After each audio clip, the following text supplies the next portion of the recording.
Le Gabon a la chance de ne pas être totalement menacé par les changements climatiques.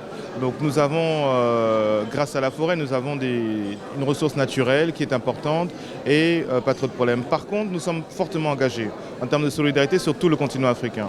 Donc le président Ali Bongo est aujourd'hui un des porte-parole de l'Afrique en matière de changement climatique.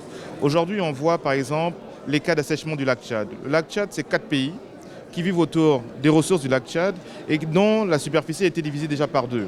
Donc il y a des dizaines de millions de populations qui sont là, qui ne peuvent pas avoir accès à toutes les ressources naturelles nécessaires pour se nourrir et qui vont devoir sûrement migrer bientôt vers d'autres zones. Et ça peut déstabiliser les zones vers lesquelles ils vont migrer. Donc pour nous, ce sont des questions d'intérêt. On a les exemples, par exemple, la sécheresse qu'il y a eu en Somalie en 2011, où pendant que les forces armées du gouvernement reprenaient certaines villes, on a des groupes extrémistes qui profitaient à couper l'accès d'eau à ces villes-là. Donc on se voit bien que la raréfaction des ressources naturelles telles que l'eau peut engendrer une nouvelle source de conflit.